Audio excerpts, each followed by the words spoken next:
elements of American storytelling. The westward-bound adventure, influencer culture. On social media, you see a picture of this perfect relationship, full of fun and life and energy. Actually, what was going on behind the scenes was something quite different. So, what happened here and here? Wait, please. At what point did it go wrong? Was it always wrong and the online picture was just a lie? Still no sign of 22-year-old Gabby Petito.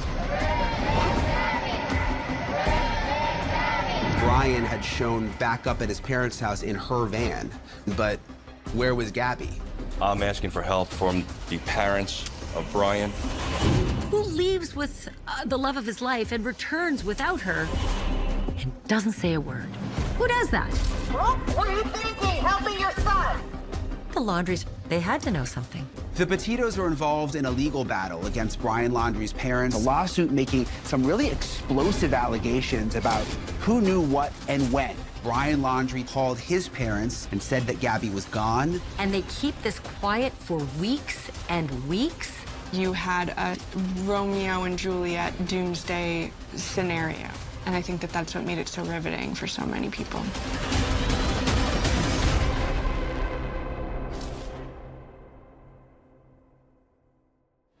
Hello, hello. Looking to steal some of his granola. 10 is coming in on me. We need so bad.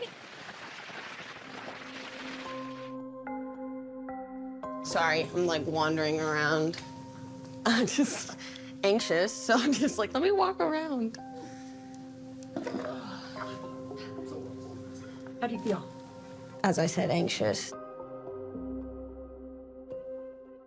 Gabby is definitely my best friend. She was one of those people that you lose words for it, because you're just like, I've never met anyone like you. Anyone that I introduced her to, she would leave and they're like, I love her. Where did she come from? I spent a year covering the Gabby Petito story for Vanity Fair. And basically forensically reconstructed her life just by following her social media pages.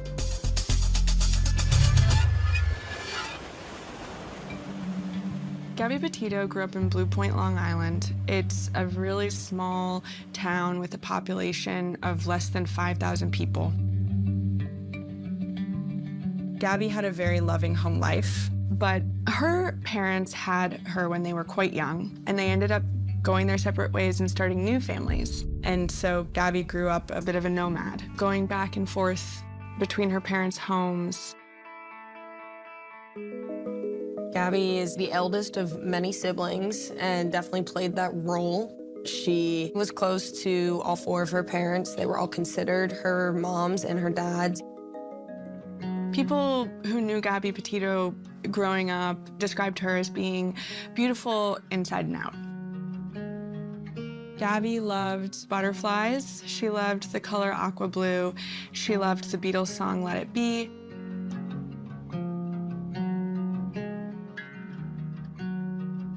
Gabby always loved art. She was always like doodling, and she loved nature. She loved taking photos. Gabby Petito was just this bright, beautiful young woman. But she was a bit of an outsider, sort of marched to her own beat.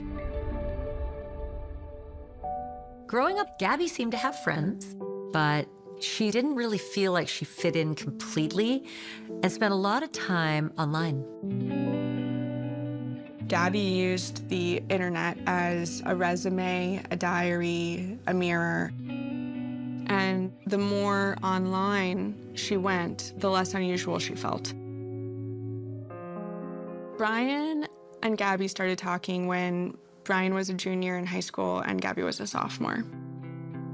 Brian Laundrie left a huge amount of information about himself online. And based on his drawings, he was very obsessed with copying comic book characters, and he would post those online. So Brian is sort of like the artistic buddy that Gabby's never had. Brian Laundrie was really a mystery.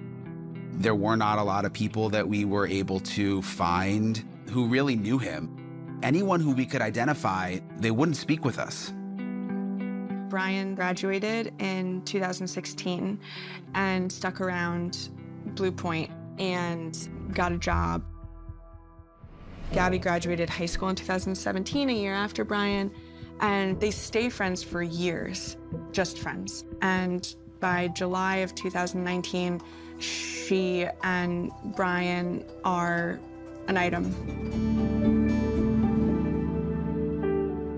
They bond over this desire to see nature, to see national parks, to see places that look nothing like where they grew up. And that drove them together in a sort of intense way. At the time, van life is trending online. It's part of this emerging ethos of like living with less and eco-dwellings. Welcome, guys, to another episode. And we've been on the road traveling in a ton of different vans. You buy a van, you turn it into almost like a little apartment inside, and you go explore. 2020, we had the chance to create what we think is the ultimate van layout. During COVID, it got very popular with young people. Gabby purchased the van and converted it because she was the one who wanted to live out this van life, and it was a dream of hers. And by sharing their van life journey, they could make money someday through their blog and through sharing the videos. Gabby's goal was to become like a travel blogger, to become successful in terms of posting videos and pictures of this van life culture. If we looked back through Gabby and Brian's social media, the picture that emerged was one that was perfect. They seemed to be madly in love. Brian's stretching, doing some morning yoga.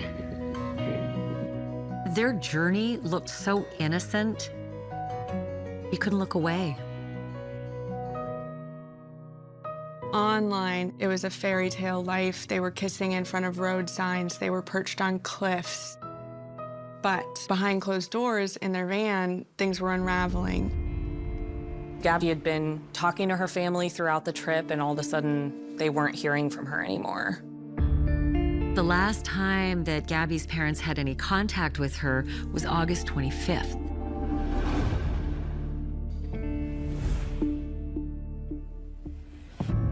On September 1st, 2021, Brian arrives home to Florida, where his parents are living. Brian Laundrie had shown up at his parents' house in her van, but like, where was Gabby? The last time that Gabby's parents had any contact with their daughter was August 25th. Gabby's parents ultimately report her missing on September 11th. I found out Gabby was missing through the news, and it took me a minute to like comprehend it. I don't even know how to describe how I felt. I immediately went to social media and was like, all right, let me do what I can. Let's get her name out there. Let's get her face out there. People that didn't even know her were like, we have to find her. We have to do this. It was very powerful. The young girl doesn't look older than 23. Pause this, screenshot it, share this. It was starting to bubble up on social media that there was this missing young woman, Gabby Petito. So we drove to Northport, Florida, to the Laundrie's house. I thought we would be there just a couple of days. We ended up staying about 6 weeks. Gabby Petito hasn't been heard from since the last week of August. Brian Laundrie showed up at his home in Florida on September 1st. 5 days later, the police hold a press conference with Joe Petito.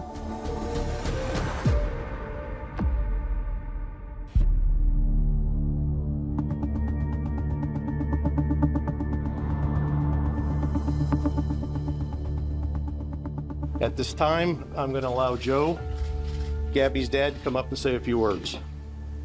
All right, what I need from everybody here is help, because the goal is still not met, and that goal is to bring Gabby home safe. Joe Petito tried to maintain a very, very brave face, but it came through. His desperation and the trauma that he and the rest of his family members were going through. As a mom, I had concerns for my daughter going on a road trip. in general, but I felt safe. They were together. They had a plan.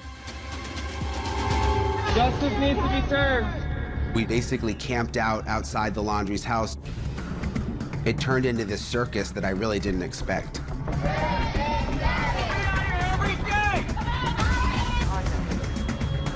Suffolk County put out a nationwide alert for Gabby.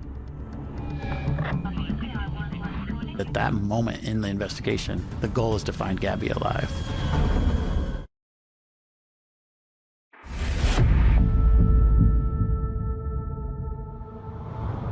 One of the first steps of the investigation focused on collecting as much data as we could to try to track exactly where the last location Brian and Gabby were.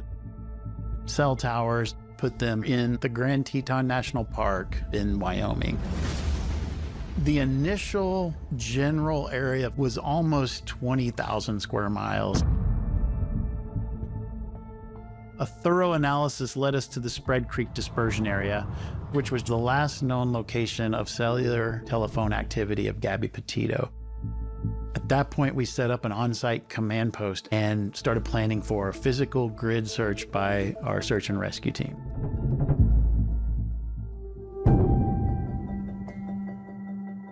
As a reporter, the first thing I did was go and knock on the door to see if the Laundries wanted to talk.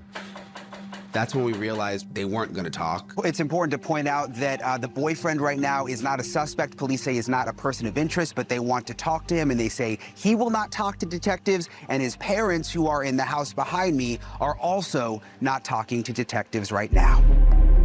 As far as we knew, Brian Laundrie was inside the house, but he refused to say a word about Gabby, which didn't make a lot of sense. Where is the boyfriend? We're outside the boyfriend's parents right now, just outside Tampa. Take a look. So we basically made this agreement with the neighbors just to the right of the Laundries that we could camp out on their lawn. Mr. Laundrie, do you know anything about what happened to Gabby Petito? Why aren't you talking? This case just seemed right from the get-go to be filled with mystery, with intrigue, and then with a massive dose of frustration. Where was she? And why was Brian Laundrie being so silent? Who leaves with the love of his life and returns without her and doesn't say a word? Who does that? Police say the ongoing silence from Brian Laundrie's family is making an already complex case even more challenging. I saw all over the news that Gabby was missing, and I felt an instant connection to her. Brian wasn't talking and the parents weren't talking. So straight away, you've got this very suspicious set of circumstances. And why would they not tell the Petitos key information about their daughter? Why are we so obsessed with missing young, beautiful women in this country? Why does it get so much more media attention and public attention? I think it preys on our worst fears, the loss of innocence and the loss of purity. Where's Gabby, Brian? Where's Gabby? Where is Gabby, Brian? We're out here! People started coming from all over the country to scream and yell and protest about the Laundrie's behavior, about their silence. Stop hiding inside your house, Brian! Come out! Gabby's family want answers! Social media played a huge role. People were weighing in, people were watching video clearly for clues. We have a lot to unpack in this Gabby Petito case. She has since gone missing while he returned home. On August 25th, she also posted an Instagram post, but it was not like her. This is an update in the Gabby Petito case. What really resonated with me about Gabby Petito and her story was that I could see a lot of myself in her. We were a similar age. I was also a YouTuber at the time. The hashtag Find Gabby Petito got millions of views as people were sharing updates. We don't know where she is, but we need to spread this information and help find Gabby. Gabby Petito has gone missing in Grand Teton National Park. So this is incredibly suspicious. The last time that her mom spoke to her on the phone, People were wanting to know more, so I just kept searching for updates and sharing about them. the FBI Denver Twitter account posted this.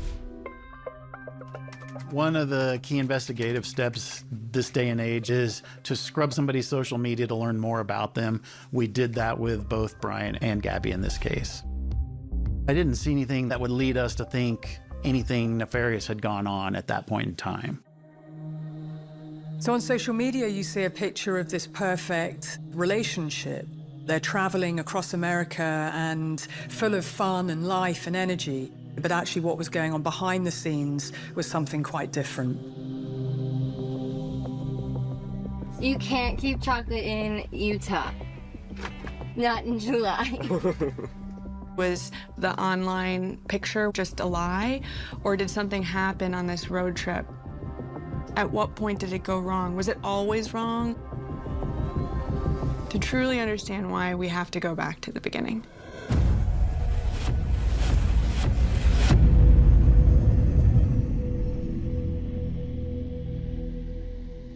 Not everyone is aware that Gabby and Brian actually went on their first road trip back in 2019.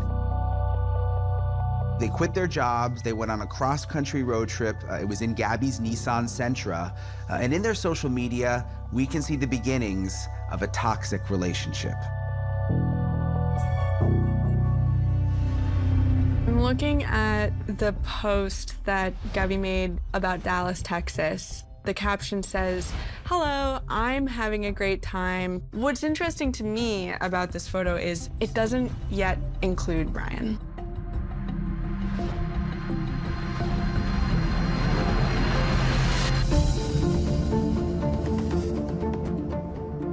On October 17th, Gabby posts a new photo from Colorado Springs. And again, just her. Brian is not pictured in these either. Gabby is a person who naturally understands what sells. No one wants to see a pretty influencer in a relationship. It fits with this brand of a nomadic lifestyle, you know, not being tied down. I think the first trip that they take together, that clearly is a dream trip for Gabby. But the omission of him is interesting. Did that cause tension? Was he upset about that?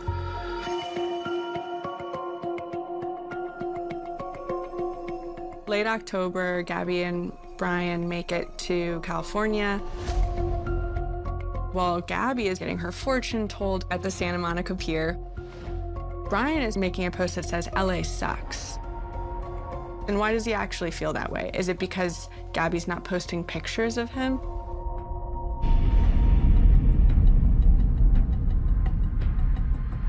In this first road trip, we're starting to see elements of the relationship that will become a problem later on. Namely, Brian's jealousy and Gabby's independence.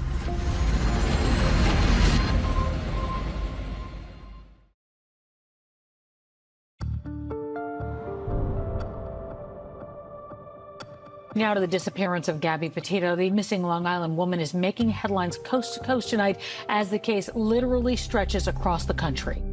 Investigators are now calling the boyfriend a person of interest.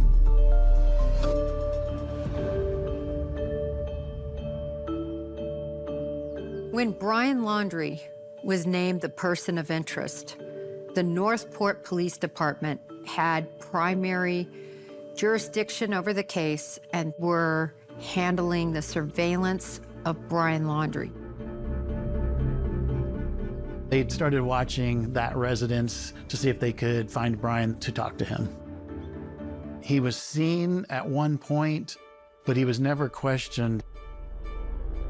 Did you guys look through Brian Laundrie's Instagram? It's very, you know what, let me show you. Totally think he did something.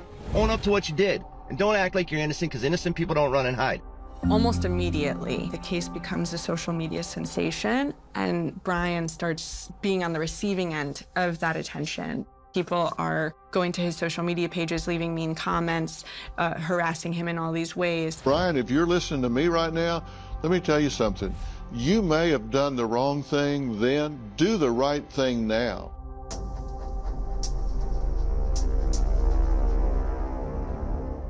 In mid-September, several days after Gabby Petito was reported missing, Brian Laundrie's parents issued a statement through their attorney expressing hope that the search for Miss Petito would be successful and that she would be reunited with her family.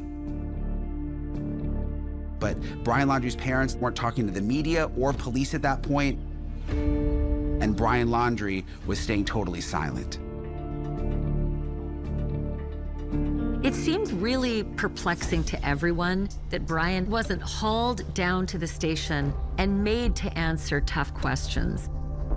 Clearly, the happiness that they conveyed on social media, that wasn't necessarily the full picture. Based on what Gabby's friends later told the media, the romantic relationship between Gabby and Brian is really tumultuous from the very beginning. Friends described it as toxic, but toxic or not. Shortly after Gabby and Brian returned from their first road trip in 2019, Brian convinces Gabby to move with him to Florida.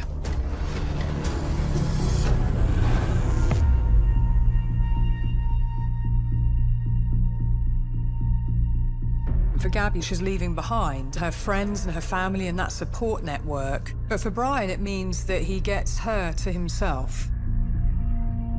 After Gabby moves with Brian to Florida, she goes on to a site called Bumble BFF, where people can go on and find friends.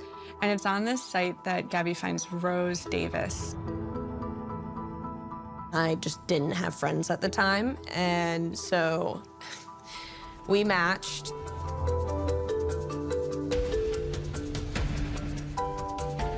And we started hanging out like every other day or every week. It was just like, I don't need any other friends. We're good. We would go do TikTok dances and be weird out in public. Like, we just never cared. Gabby starts sleeping over at Rose's house a lot. Whenever there's an issue with Brian, she'll go over there. It's okay, it's fine.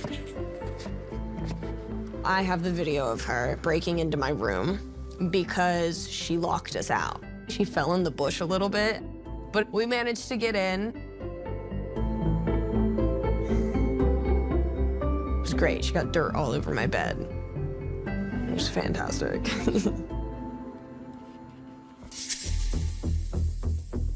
Brian is already a jealous guy, so the fact that she has this close friend and they're sleeping in the same bed on nights when Gabby and Brian fight, it drives him bananas, drives him crazy. He insists on picking her up from Rose's place instead of letting Rose drive her home. He is very, very territorial and competitive with Rose. One night, Rose and Gabby, they were going to go out together, and Brian was very upset about this. He resorts to taking her ID so that she cannot go out with Rose. He shoves her, and she slaps him. And then she flees to Rose's house and tells Rose that Brian's episodes get physical.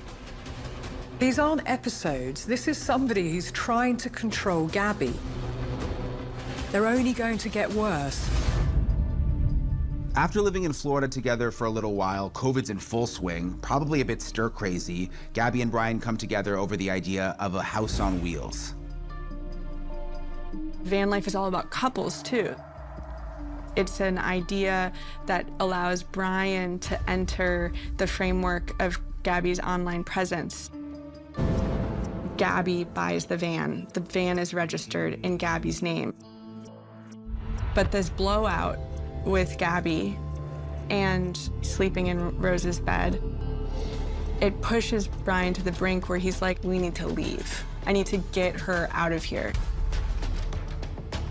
So he jumpstarts the road trip early.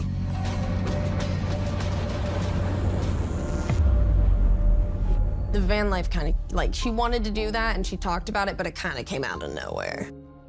When she was like, I'm doing this, I was like, what's going on? Between you and I, no, I didn't want her to leave. Brian and Gabby take off in this tiny, cramped van. What they thought was going to be a world-opening, romance-enhancing trip was actually just like a pressure cooker.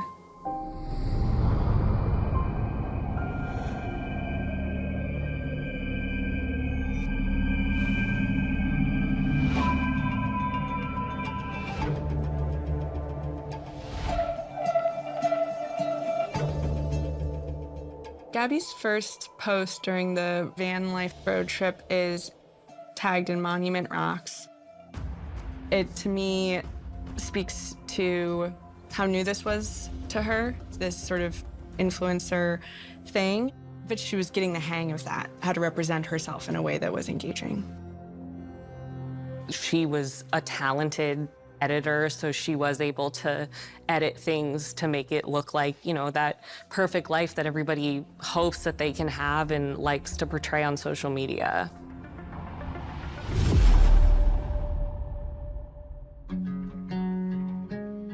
July 8th, 2021, Gabby posts from Colorado Springs. Gabby's having fun. She's climbing mountains, having a great time. Brian is not in any of these pictures yet. That's worth noting. About a month into the road trip, life on the road starts to get very complicated for Gabby and Brian. I'm going through Brian's Instagram posts. So this is in Utah. This is classic Brian Laundrie. He posts, "Zion is proof that mankind can ruin anything, even in an effort to preserve it. Beautiful park, just with an unfortunate infestation of human beings." Brian was definitely very misanthropic, hated people, a loner, liked being alone, whereas Gabby was extroverted, a people person, and easygoing. Nobody had a real understanding of what was going on with Gabby and Brian behind closed doors because they did such a good job of making that a secret.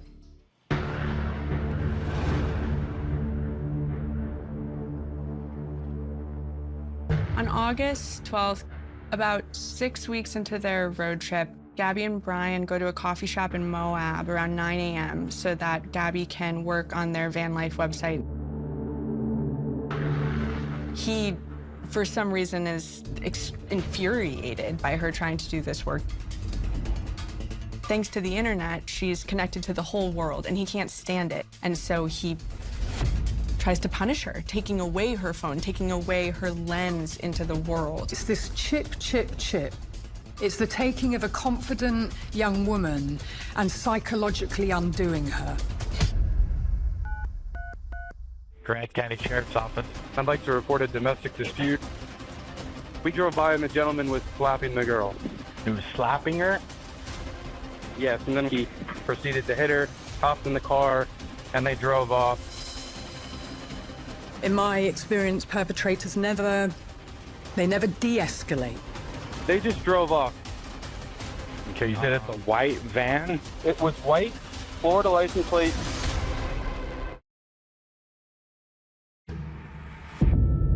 It was August 12th when a 911 call came in Moab, Utah. There was a witness who saw a young man striking a woman. We later find out that that was Brian Laundrie striking Gabby.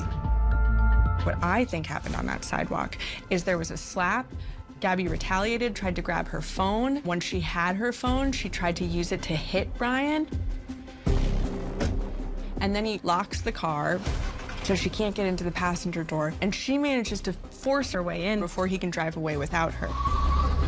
So next thing that Gabby knows, she's speeding out of Moab, Utah, in the passenger seat of her van. Brian is rage driving. Driver is currently doing 45 miles an hour. Zone through here is 25. Oh! Subject says to hit the curb. When they pulled Brian and Gabby over, it's all on multiple body camera videos. What's your guys' names? Gabby. I'm Brian. Gabby, Brian? Okay. What's going on? How come you're crying? I'm sorry, we've just been fighting this morning. Some personal issues. It was a long day. We were camping yesterday, and camping got flies and stuff. I'm sorry I hit the bump there. I was distracting him from driving. I'm sorry. Can I get you to step out of the vehicle for me, man? Yeah.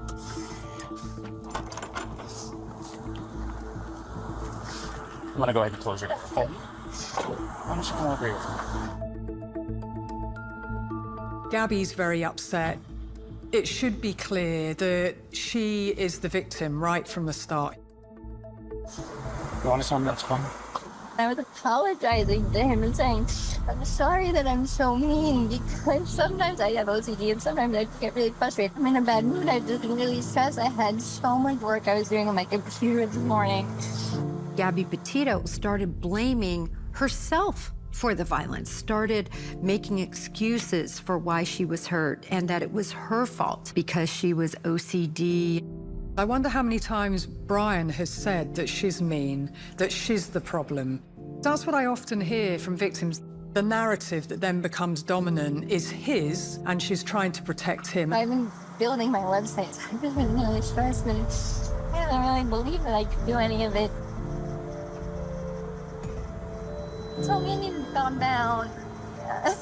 But I'm perfectly calm. I'm calm all the time, and it really stresses me out, and this is a rough one. Why don't we do this? Why don't I sit you down in the back seat of my car? You're not in any trouble, okay? I'm not going to be putting handcuffs on you. Now we see a parks officer turn up. Brian's now center of attention. Come on over here. You're not in any trouble, right? So, tell me what's going on. Well, what happened this morning is that he's trying to start up like his own little website blog and everything, so like every time you want to tell me about those scratches on your face? She had his cell phone in her hands, so I was trying to push her away. So let's take a minute, step back, breathe, and she got her phone. What's the disagreement about? It was, I wouldn't even call it disagreement. Our little squabble started because you're hanging out at the coffee shop, and when we got back to the van, there's some stuff there. So when you look at Gabby, it's clear she's really upset, and he's just saying it's a little disagreement, it's a little squabble. Well, it wasn't. I didn't get overtly physical. I'm just trying to keep her away and not get hit. Well, I feel bad. I have to get so public. Okay, so you said you pushed her to create some distance, obviously, right? What happened after that? What got the scratches on your eye? I suppose fingernails, but I'm not complaining. Not complaining about Is it bruised or tender or anything like that? Okay, I'm fine. Cops pretty quickly come to the determination that Brian Laundrie is actually the victim in the situation, which, you know, when you watch all the video looking back, it's pretty clear that that's not the case. Hey, how are you? My name's Eric. I'm with Moab Police. What's your name? Gabby. Gabby, how old are you? 22. What happened? What's going on? He told me to just relax for a second, and I didn't want to relax, so I got really mad. I mean, I don't need to be mad. Is there something on your cheek here? Oh, yeah, I don't know. Did I see the other side of your face? So, what happened here and here? I'm not sure if this is... There's two people saying that they saw him punch you. We're just independent witnesses by Moonflower. To be honest, I didn't wake him first. Gabby tells the officers that she hit him first, and they run with that. Where'd you hit him? I slapped him. You slapped him first? And then what, just on his face? He just told me to shut up. How many times did you slap him? Just a couple. Where did he hit you? Don't worry, just be honest. Like, that's my face. Like this. The fact that Gabby acts it out, the hand over the face, the nose and the mouth is important. This picture was taken by Gabby. On her phone, she looks distressed. When women take pictures like this, it's for evidence, in case something terrible happens.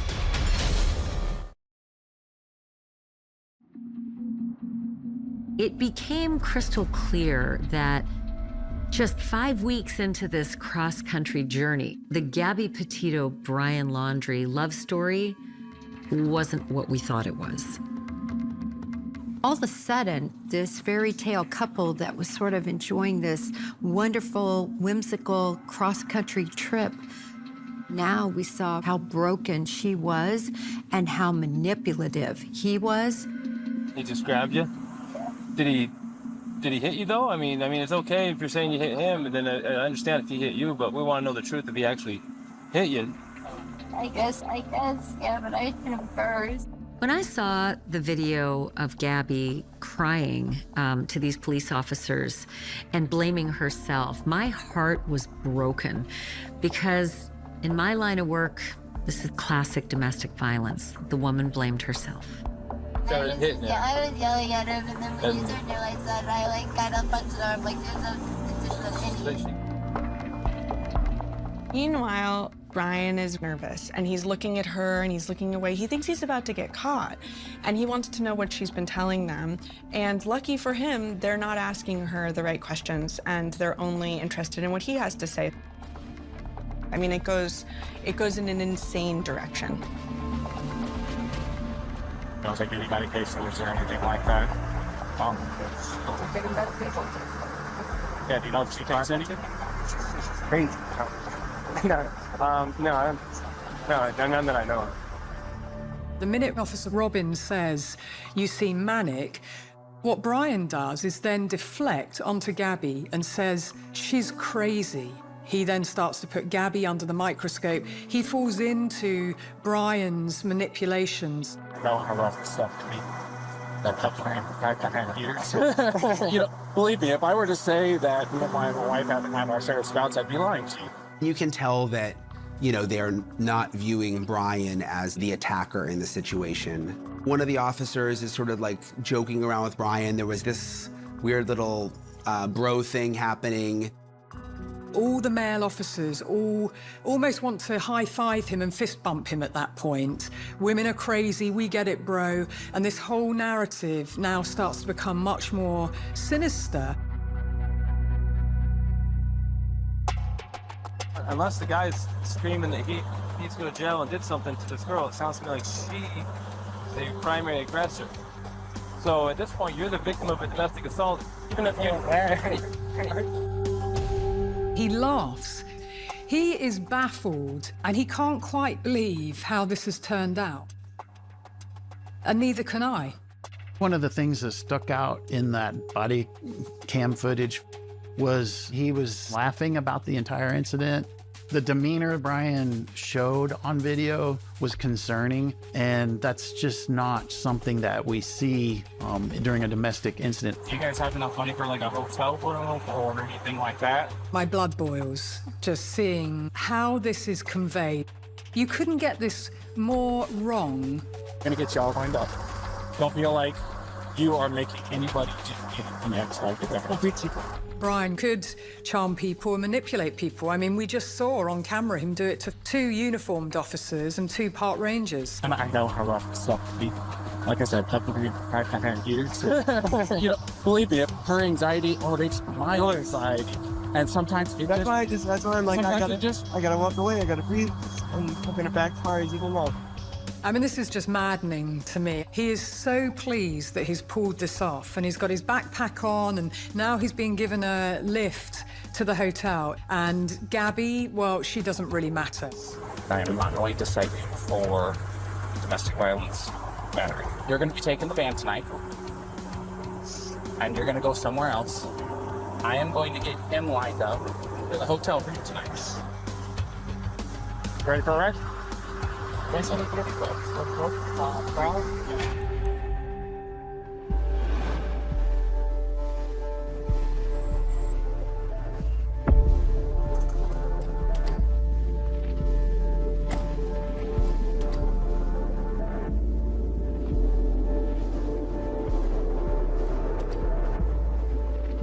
So he's going to get you all set up with your hotel room, and he's going to take care of it from here.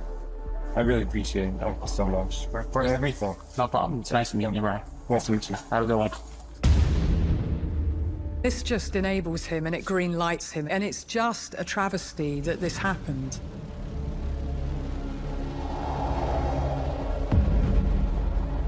Social media just exploded when the body cam video of the Moab incident broke.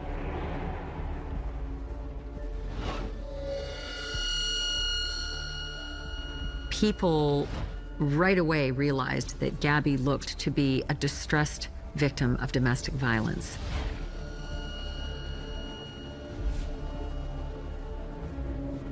This was real, raw footage. Not curated by somebody posted on social media. It was what was actually going on with her, and seeing her crying and hurt and upset was just so heartbreaking, and that's why people became even more motivated to want to find her.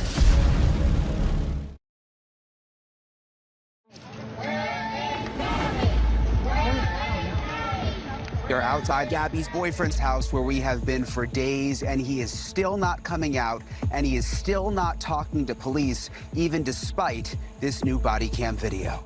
Once the Moab police in Utah released that body cam incident, the public outrage in this case grew even more intense.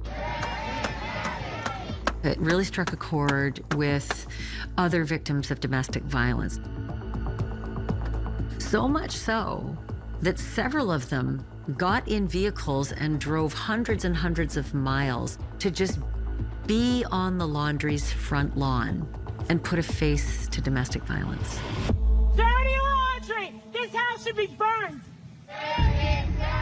Things started to really get crazy outside the Laundrie's house. People from all over the country started either bringing or having flowers delivered to the Laundrie's house. So every day, all day, florists would be delivering flowers on behalf of Gabby. And they were just one after another, flowers, flowers, flowers. I remember talking to Joe Petito about the video, and you can imagine, I mean, if it was heartbreaking for us covering it, for them to see it, it was really, really troubling. We were all waiting to see how Moab police would respond, how they would explain what happened with the traffic stop. It was 5 months later that they finally released a statement. And the statement said, the independent agency's investigative report finds that the officers who responded to the incident made several unintentional mistakes that stemmed from the fact the officers failed to cite Miss Petito for domestic violence. So even if they just thought that Brian was the victim, if they had arrested Gabby in that moment, you know, that could have changed everything. I'm sorry, I really thought it was Gabby. The domestic dispute between Brian and Gabby, it certainly struck a chord with the investigative team at that point in time. It had already been to the level of physical altercation in Utah. And in my experience as an investigator, domestic offenders, it doesn't just necessarily stop. If anything, it will escalate, and that was concerning to us.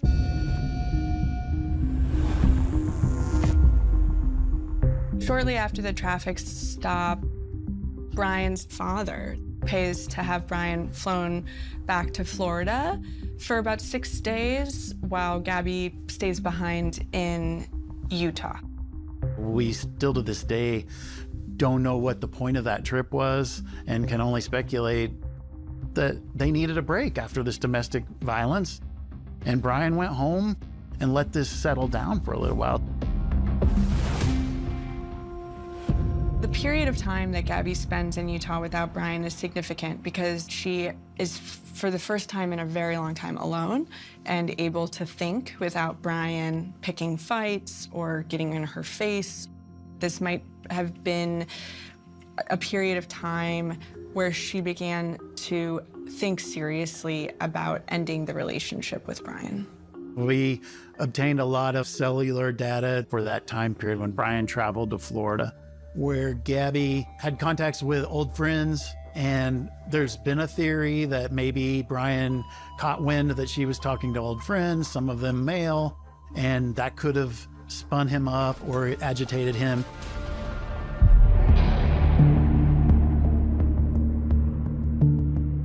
During the time Brian is gone in Florida, Gabby uploads her magnum opus, their first van life video. Gabby Petito never goes outside. What's immediately interesting to me about this video is that it includes a lot of footage from road trip number 1. They look genuinely happy because they are. And I can't help but wonder, maybe it also helped her realize that everything that was good about their relationship was in the past. So why didn't Gabby just leave Brian during this 6-day period of time? The answer is, sadly, a story that's been written over and over and over again by domestic violence victims. And sadly, these victims truly love their abusers, and they don't want the relationship to end. According to witnesses and the evidence that's gathered in the investigation, on August the 23rd, 2021, Brian returns from his 6-day trip in Florida back to rejoin Gabby in Utah, and they check out of their Salt Lake City hotel. And at this point, it looks like they're headed for Wyoming. Scholars say that the most dangerous part of an abusive relationship is when a victim decides to leave. And given how quickly things escalated next, I think that Gabby decided she was going to leave Brian. The worst thing that could happen was her saying, enough, I've had enough, because his biggest fear was Gabby leaving him.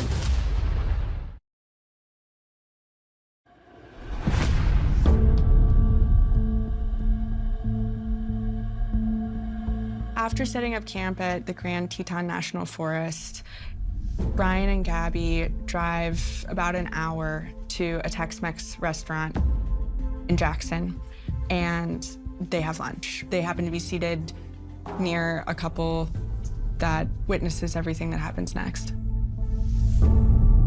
I could tell that the waitress and they were having like some type of heated discussion. By like the second or third time the waitress returned to the table, they like stood up from their seats and abruptly like walked out. We were kind of like, that was weird. And then Brian Laundrie comes back in. And that's why it was kind of a scene, because it was like, oh my God, this guy who was just creeping us out, he just walked back in. I just have like a vivid memory of looking over there at that hostess stand, and he's just like, red-faced, kind of talking to her, and his hands are going everywhere, just like chewing her out about something. It was just kind of, it was scary. I can still remember the feeling that I got from him to this very day.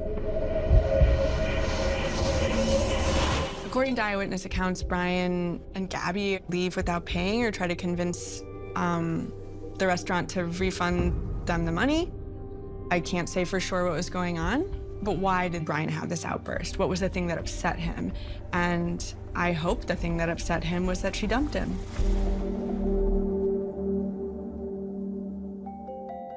During the course of the investigation, we found some lines of communication in which either Brian and or Gabby mentioned Gabby leaving him or going away or finding a new boyfriend. It was a strong theory of ours that maybe the relationship was growing to a head. We've got escalation. There was explosive anger and rage by Brian. He's not even worried about people witnessing it. Shortly after the incident at the restaurant, Gabby and Brian make their way to a nearby grocery store where things get weird. Jackson Police Department helped us find video of Brian and Gabby at one of the local grocery stores.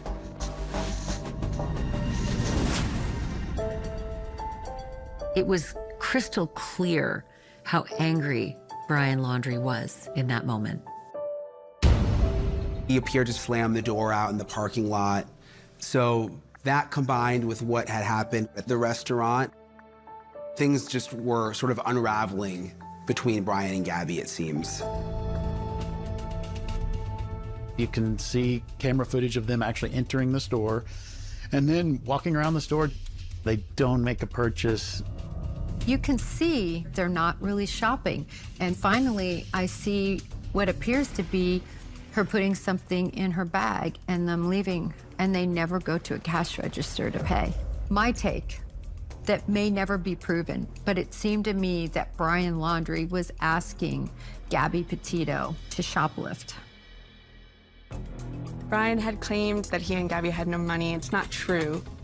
Brian had about $20,000 in his checking account. All of these little pieces we see with Moab, with the situation at the Tex-Mex restaurant, with the situation that occurred in the grocery store. We see a clear picture of how completely broken their relationship was by this point.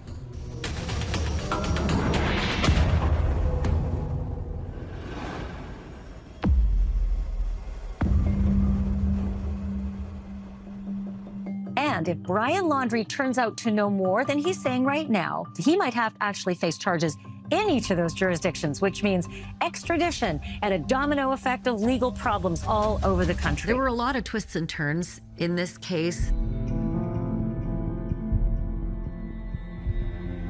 There was a lot of outrage, frustration, but the tie that bound all of these narratives together was the fact that Gabby was still missing and a family was still desperate to find her. Do you think something bad has happened to her? I believe she's gonna come home. Gabby's parents kept making sure that their daughter was in the news, that people were still making efforts to find their daughter. We don't have Gabby. We haven't lost focus of that, and that's something we're still spearheading. We got to get her home safe. I'm about to break down. The entire situation must have been a nightmare for her family, not knowing where she was. Then social media jumped in and wanted to get answers for Gabby's family. Her captions were a lot deeper, detailing her travels, tagging the location, and this photo didn't do it. There were theories about, Gabby having taken off on her own, or Gabby having gotten into an accident. Social media was kind of exploding during this whole time period. Okay, so the only update that I have right now is So the two actually lived with Brian's parents, and So they weren't sure there was actual over and over and over. Now look at the trails she has saved. I screenshotted it, so here we go. Grand Teton Park, Grand Teton Park. You had a lot of these social media sleuths who were digging through Gabby and Brian's social media, trying to find witnesses, trying to find people who may have seen them while they were on their road trip. There's all this new information about Brian renting a storage unit and leaving Gabby in Utah. We followed up on every single tip, probably 300 to 400 tips per day, and the analysts did an outstanding job vetting out each and every lead that came in so we could determine whether we needed to act on it and provide that feedback to the team on the ground up in Wyoming. At that point in the investigation, we're thinking foul play, and hopefully we're wrong, but because of where this occurred in rural Wyoming during that time of year, if there is a person out there lost, or a body out there, we got to find it right away.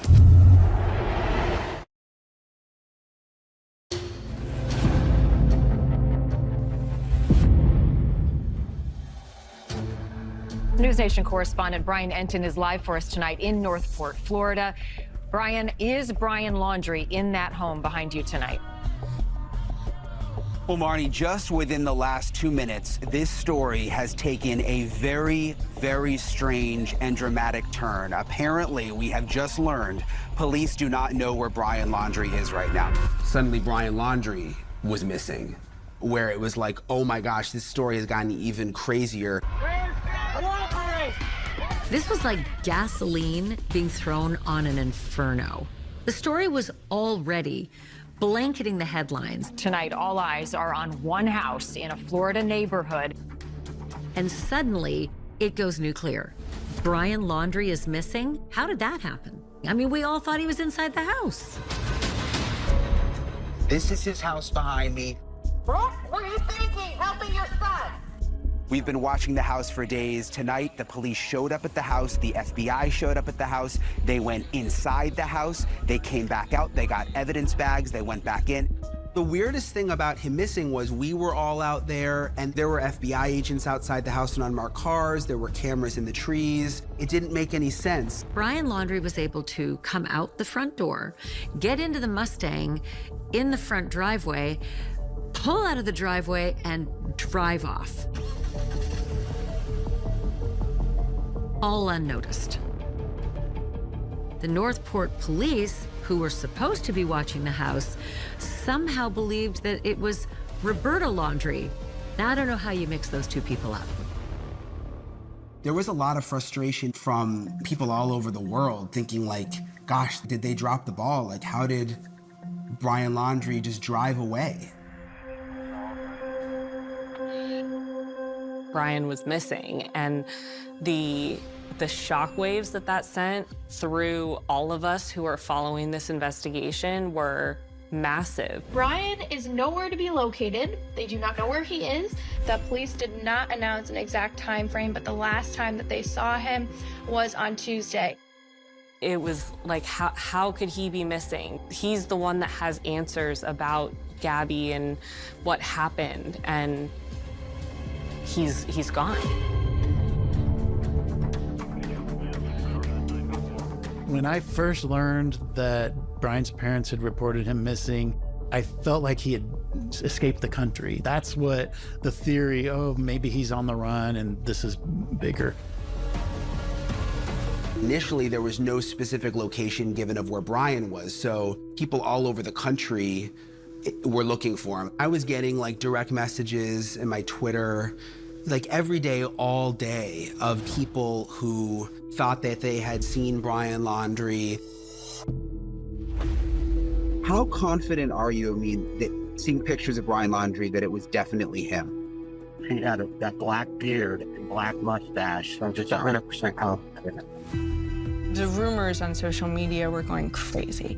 Brian Laundrie lookalikes were literally like being chased through mountainsides and parking lots. A bunch of people kept coming up to me and asking if I was Brian Laundrie. Some were very serious. Gabby's parents want answers! They deserve answers! Outside the Laundrie's house became even more of like a circus-like atmosphere. You had a lot of people showing up very upset. People started calling the Laundries the dirty Laundries.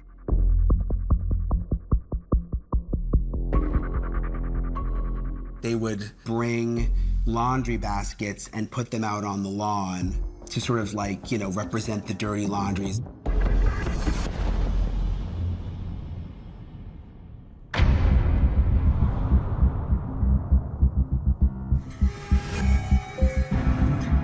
Brian is missing, which is shocking, but don't forget, Gabby is still missing too.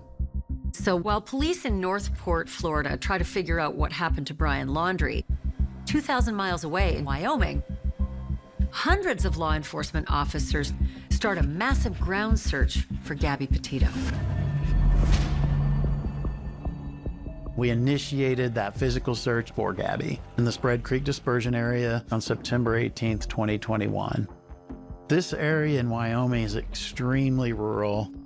You have grizzly bears in the area, you had wolves in the area. This was steep terrain, rocks, boulders, creeks. This was a task that is not for most people. So day one, we searched the entire south side of the Spread Creek dispersion area. There was a pair of underwear recovered. There were cigarette butts. There was a hammock recovered. We didn't know whether they were evidence or not. We thought, is it just some hiker dropped it, or is Gabby out there? Gabby's parents at this point are desperate. They have not heard from their 22-year-old daughter in weeks. And what they don't know is that the police now have a clue that's going to narrow the search. Here it is on the left. And it is a major break in the case.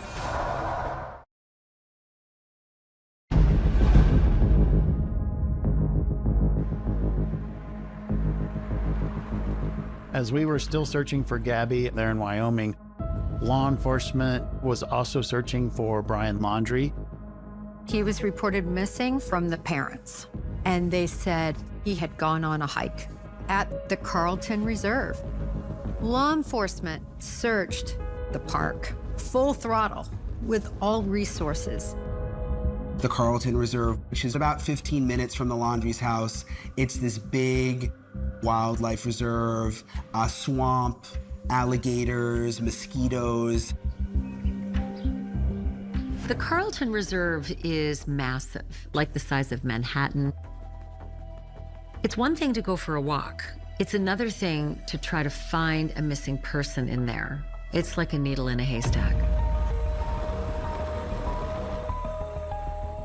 Law enforcement also knew that he took a gun. There was one gun missing from Chris Laundrie's gun collection, and that was a revolver. So all of this was known. It's quite strange because Brian allegedly drove to the Carlton Reserve, but his car is not in the parking lot. So what people later find out is his parents go get his car and they drive it home. Like, what? So it's all very, very weird. Which leads me to the question, what do Mr. and Mrs. Laundrie know about where their son was and where he is now? At this point, the Laundries have to know something. It's impossible they don't know something.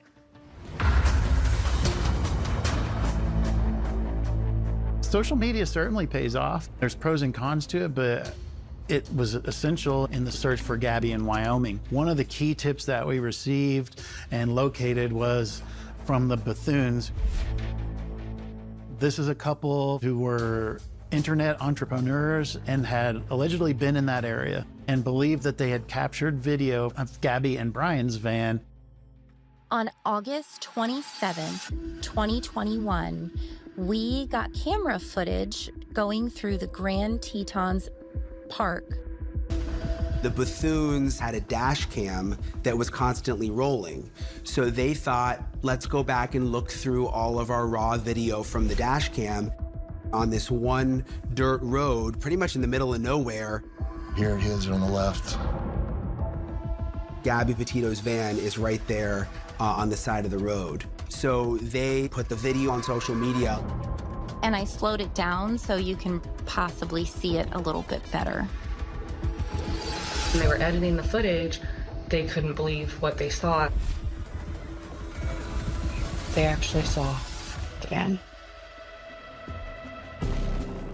They had done an excellent job of capturing that video. So that compiled with the video of Brian and Gabby that was obtained at the grocery store, we could prove without a doubt that this is them, that were in the area on August 27th of 2021.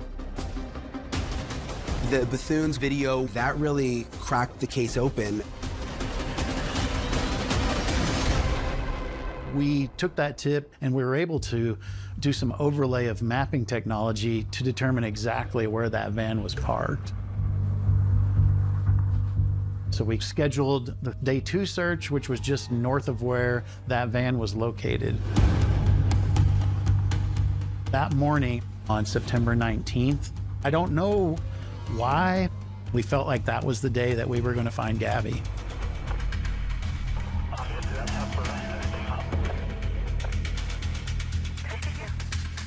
We focused on the north side of the Spread Creek dispersion area, and we had horseback team of searchers actually walking through the creek because they could get a better viewpoint. They saw what they believed to be a human under a blanket near a makeshift campsite. It was likely to be Gabby. I immediately got in my car and headed to Jackson and found a private room to talk with her stepdad, Jim Schmidt, who was in Jackson, Wyoming at the time, waiting for any possible news that we could provide him. I had pictures of clothing and some personal identifying marks, tattoos from the person that was recovered. And Jim was able to validate that that was Gabby Petito. There was an aspect of dad delivering news to dad that made this a little more difficult than usual. First and foremost, I would like to extend sincere and heartfelt condolences to Gabby's family. Earlier today, human remains were discovered, consistent with the description of Gabby Petito.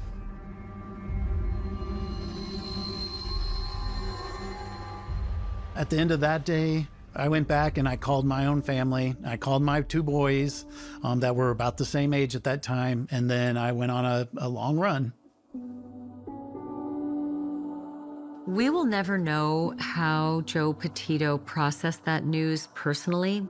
Publicly, he put out a social media post with angel wings that clearly showed that he knew she was with the angels.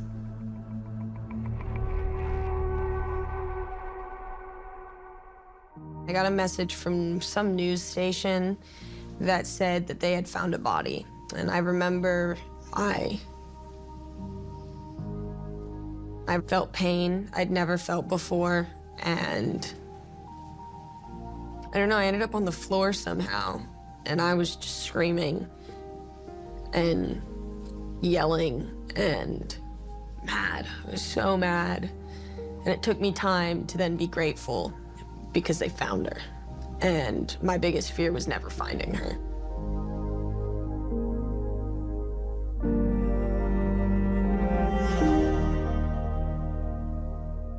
On the day that her body was found, it really stoked my hatred for Brian Laundrie. He left that hand, that ring, that person in the wilderness for animals to eat. My podcast co-host and I immediately got on the phone because we just couldn't stop crying and we just didn't have any words. When Gabby's body was found, what was determined from her autopsy was that she was strangled. It's how most men kill women, and it's the ultimate power and control move, and it silences the victim forever.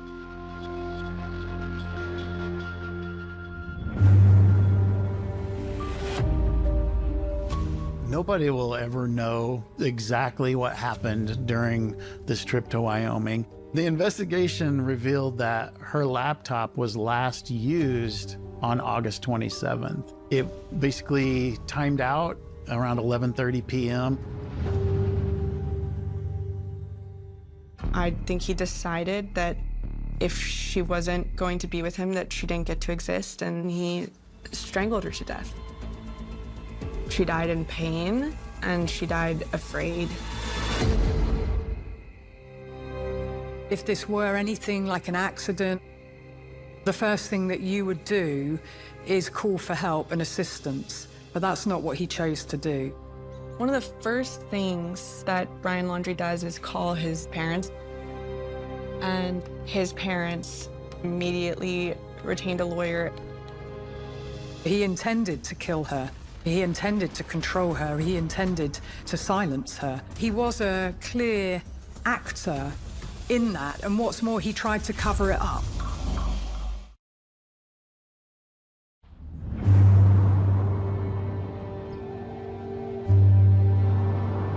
On the evening of the 27th, Brian departs the Spread Creek area.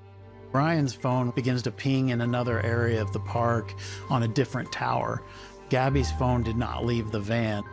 And then Brian's phone was actually turned off for about a 12-hour period. Brian wandered around trying to create an alibi for himself. He was trying to create evidence that he and Gabby had basically had some kind of argument and that he had gone off hiking on his own. He hiked 27 miles. Brian traveled towards Coulter Bay. We were able to use cellular data to corroborate that. When he arrives, he actually makes himself known to park rangers and employees that he was engaged to Gabby Petito.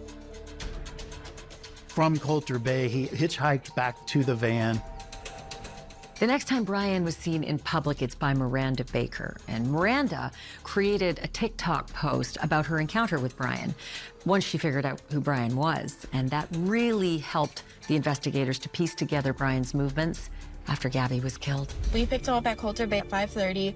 He approached us asking us for a ride because he needed to go to Jackson, which we were going to Jackson that night. He hopped in the back of my Jeep. He then told us he's been camping for multiple days without his fiance.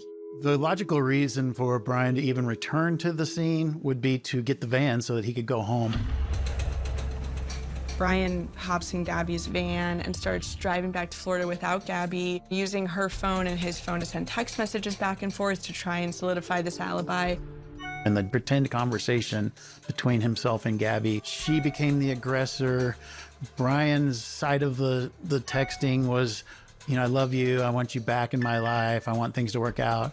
Gabby's side was, you're a jerk, I want you to die. We weren't buying it. We also learned that Gabby's account had a $1,000 transfer from her account into Brian's account, and we're able to determine that that transaction occurred when she couldn't have possibly been alive, thus making it a crime for Brian to have transferred that money without her authority. What that did for us is allow us to get warrants and use additional tools and techniques to be able to locate and hopefully apprehend Brian. The hunt for Brian Laundrie isn't slowing down. Crews went back out to the Carlton Reserve Wednesday, an area 75% underwater. Northport Police and other law enforcement agencies are now using boats, dive teams, and sonar equipment to move this search forward. Law enforcement searched the Carlton Reserve for weeks, spending literally millions of dollars. We went up in the helicopter just to get an idea of what the search looked like from the air, because a lot of it was on airboats and horseback, things that we couldn't really see from the roadway. When you look around from up here in the helicopter, you can tell just how massive it is. Brian Laundrie could be anywhere out here, if he even is out here. People wanted him to be found so that he would have to pay for what he did. Brian's own sister, Cassie, went on Good Morning America on October 5th and begged for her brother to come clean. No, I do not know where Brian is. I'd turn him in. I don't know if my parents are involved. I think if they are, then they should come clean.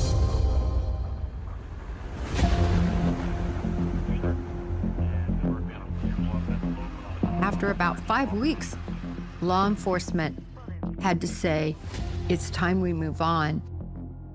They ended up opening up the park for the public to use again for the first time in weeks.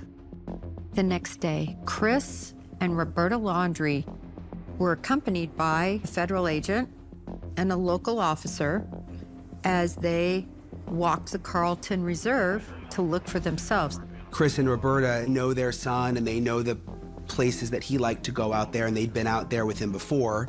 It was about, as I recall, around a 45-minute hike into the Carlton Reserve, and there it was, the remnants of Brian Laundrie.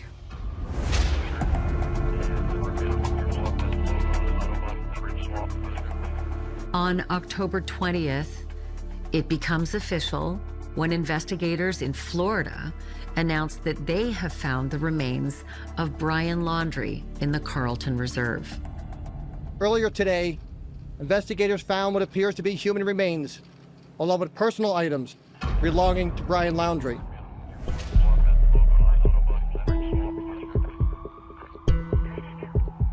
I was really invested in Brian's capture. He represented an opportunity for catharsis and revenge. Finally, we were going to see him brought to trial. But that never happened because he had gotten away with it. He never had to admit to it. He never had to face Gabby's parents and, look them in the eye after taking their daughter's life. And, I think a lot of people on social media felt that frustration, especially for Gabby's family. If your son is a person of interest in your future daughter-in-law's disappearance and you see them with a hiking backpack and you think they may be heading into the woods, I don't know, isn't it just kind of maybe a good idea to be like, hey, what are you doing? The internet would later sort of credit itself with contributing in a positive way to Gabby's case. I actually feel the opposite. I think that the internet robbed her family of justice because when commenters started flooding his social media feeds, demanding, that he turn himself in and stuff, that it started to dawn on him that maybe it wasn't going to be so easy. Brian Laundrie died by suicide, specifically a gunshot wound to the head. And there are still so many more questions about this case. I can only assume that her family felt very robbed by his suicide. There are things about this case and story that have never made much sense or that are just very strange, and this is one of those parts. The Laundries went out in the morning and stumble upon Brian Laundrie's remains. Every investigative bone in my body tells me that they knew their son had committed suicide.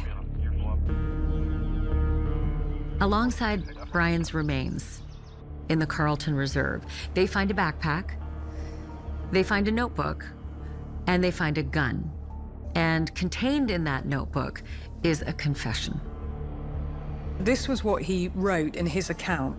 Rushing back to our car, trying to cross the stream of Spread Creek before it got too dark to see. Too cold.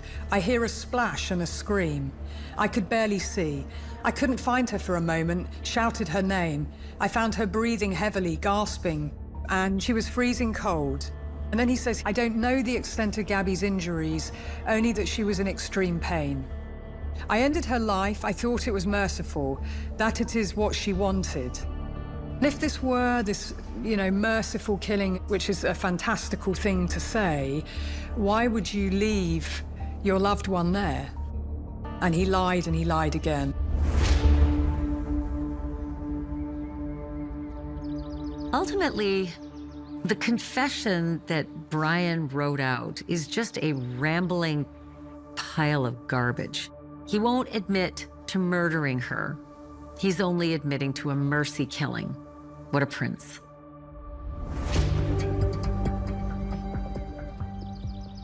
Brian Laundrie's confession letter was released online.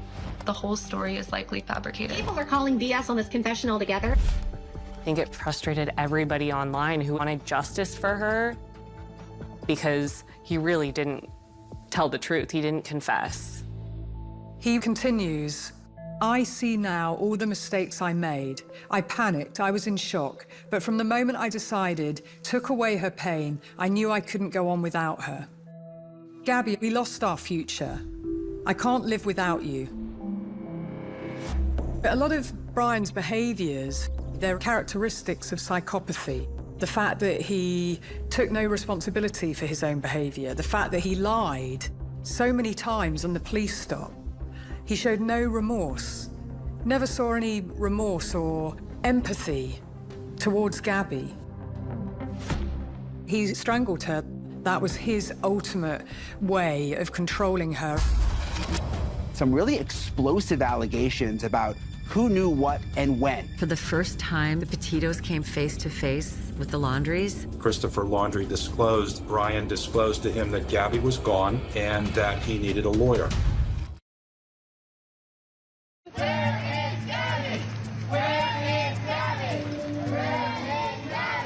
The Petitos decided, absent justice that could be meted out against Brian, they would file a lawsuit against his parents, the Laundries. There are still many questions that the Petito family has about what the Laundrie family knew. In 2022, the Petito family filed a civil lawsuit against Chris and Roberta Laundrie for emotional distress.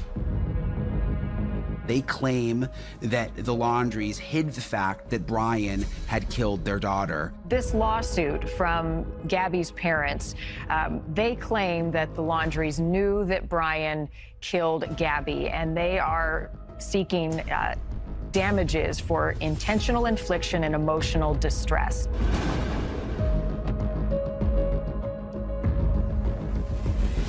For the first time since their daughter had disappeared, the Petitos came face to face with the Laundries. To be a fly on the wall at that deposition, I'll bet you could have heard a pin drop. And then this bombshell. It comes out in the deposition that Brian Laundrie called his parents almost 2 weeks before Gabby Petito was reported missing that she's gone. And he reportedly called his family 20 times. I think everybody was just shocked to hear this. Joining us now to lay it all out is Patrick Riley. He is the attorney for the Petito family. Well, good evening, Brian. During that deposition, for the first time, Christopher Laundrie disclosed that on August 29th of 2021, he received what he called a frantic telephone call from Brian, in which Brian disclosed to him that Gabby was gone and that he needed a lawyer. So that just confirmed what we had suspected going back almost 2 years. You get a call from your son August 29th saying Gabby's gone and I need a lawyer, and they keep this quiet for weeks and weeks? It's really beyond the pale.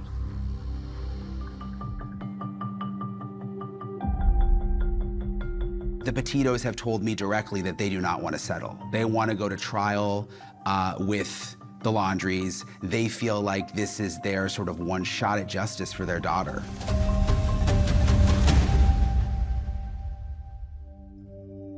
I call murders like Gabby's a murder in slow motion because it happens over time. There were 1,000 things that went on prior to Brian's strangling Gabby and killing her. 1,000 cuts, as we say. It's the murder psychologically of the spirit and the soul too, not just physically.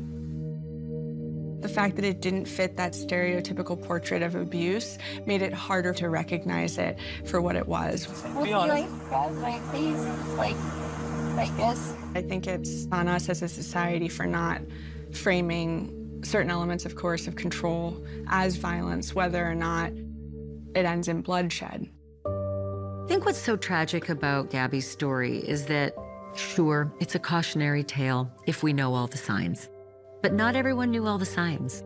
And I think Gabby Petito said a lot about her life and was very open and was willing to share, but was not willing to share that part.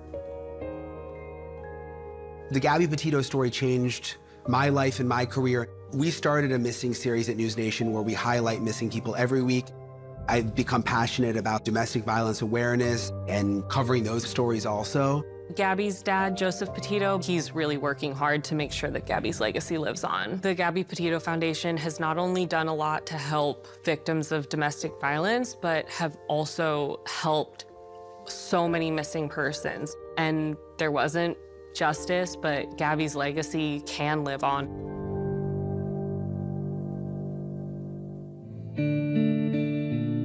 Every day, there's something that reminds me about her. Butterflies make me think about Gabby a lot. But I want Gabby to be remembered for who she was. That person that just radiates light, that loved nature and loved to be adventurous. I want people to know there are people in her life that miss her every day.